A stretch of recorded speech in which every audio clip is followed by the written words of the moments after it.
The single most important holy day of the Christian faith, Easter Sunday, signifies resurrection and redemption for billions around the world. But in Sri Lanka today, it was a day of horror, as coordinated attacks killed hundreds in 3 cities.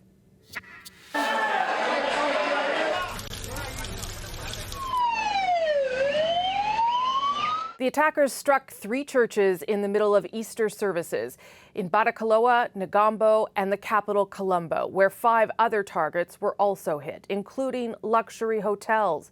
In all, more than 200 people died in 8 separate explosions. Among the dead are dozens of foreigners. More than 450 were injured. Authorities have arrested more than a dozen people, though they believe most of the attackers died in the blasts. Our Paul Hunter has more on the shock and outrage of the day. Easter Sunday, and the blood, the anguish and horror in Sri Lanka seemed everywhere. Multiple churches and multiple hotels in and around the capital struck by suicide bombers. The savagery seemed relentless. The survivors rushed to overwhelmed hospitals, some on sheets of plywood inside any cars that could make the desperate trip. I heard the explosion, then the roof fell on us, said this man who was at one of the churches hit. We took the children and ran. The churches, all Christian. The hotels, all popular with foreigners. And though authorities say the attacks were coordinated, little else is known of what or who is behind them.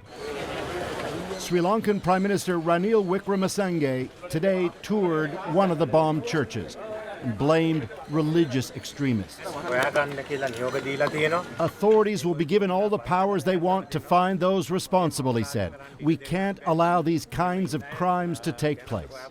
It's been a decade since Sri Lanka's seen this kind of violence. Until their defeat in 2009, Tamil separatists made suicide bombings commonplace in that country for years. Some wonder if they're now back at it. Others suggest Islamic extremists, though radicalized Islamists have no history of such stuff in Sri Lanka. Meanwhile, it's emerged that authorities were warned such attacks were looming. Police got a letter 10 days ago referencing suicide bombs and prominent churches, but didn't alert the government. As investigators now consider that, too, there's a curfew in place, and a number of social media sites have been blocked amid worries misinformation could stir up more violence, while so many Sri Lankans grieve in agony. Paul Hunter, CBC News, Washington. As Paul mentioned there's been no formal claim of responsibility, but security analysts already point to some clues that investigators will use to determine who was behind this and the message the attackers were trying to send. This is a completely new dynamic, a new aspect of terrorism that the country has not witnessed before.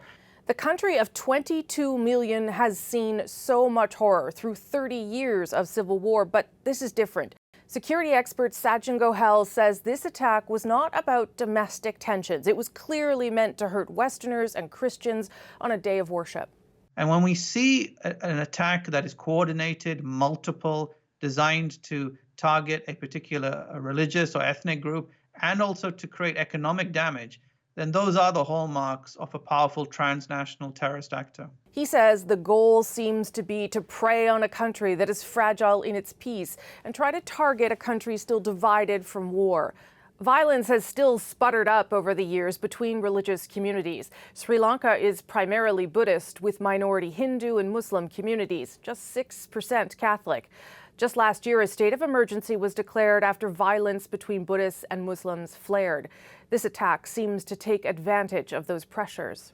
This was designed to create maximum devastation. The same ideology that we've seen used in terrorist attacks in Europe and in North America and in Australia. And it happens also in the developing world, and Sri Lanka is a timely example of why we shouldn't ignore that threat. The violence will reopen old wounds, and even without anyone claiming responsibility yet, it shows terrorism knows no borders. No Canadians have been reported killed or injured in the attacks, but Ottawa is warning Canadians in Sri Lanka that more attacks are possible. And that has only heightened the fear and concern among the Sri Lankan community in this country. Cameron McIntosh has their reaction tonight. Bonded in friendship and faith, Toronto Harvest Missionary Church works in Sri Lanka directly with Batticaloa Zion Church, one of 3 hit in the bombings. Many in this congregation have personal connections and have traveled there. Angeline Sahaya Nathan's father led the congregation here through an Easter service, rife with grief and tension. Right now we're just kind of waiting upon their safety, and we're trying to hear how are they doing. So we're all kind of antsy right now. Under emergency curfew and social media lockdown, getting information from Sri Lanka is difficult. From early reports, some families did confirm the worst. In Calgary, Delina Fernando found out his cousin was among those killed. We hope that the numbers don't continue to raise, because every minute they're saying the death toll is getting higher and higher, and it's just hard to hear. And then I go to my next message, which is from my uncle in UK, saying that his wife's sister was one of the people injured. For Ram Selvarajah, a member of Canada's sizable Tamil community, it's been a long day on his phone. Those attacks, he says, strike hard in a community that lived through decades of civil war. And this is especially concerning, we're coming up to the 10th anniversary of the war in Sri Lanka kind of being over. And suddenly, there's 200 people killed on a Sunday church service. At this Tamil Catholic church in Montreal, clergy are alarmed at the specific targeting of Christians. To have such kind of terror attacks and on this feast of Easter has to be condemned. The services that were attacked were known to be busy, drawing big crowds. This year, too crowded for Kevin Warnakulasuria's mother, who called to tell him she left right before the attack. She told me there was explosion. We are good, don't worry about it. Back at Harvest Missionary Church, it's just a lot to process. Just seeing that just puts such a burden in your heart. The scale and brutality of it all will take a while to sink in. Cameron McIntosh, CBC News, Winnipeg. And global reaction continues to pour in as the international community shares its grief and outrage, including from Britain's foreign minister, who condemned the attacks as sickening. India's prime minister and Pakistan's prime minister say their countries stand with Sri Lanka. Pope Francis condemned the cruel violence during his Easter address in Rome. And in a statement, Prime Minister Justin Trudeau said Canada strongly condemns these heinous attacks. No one should be targeted because of their faith.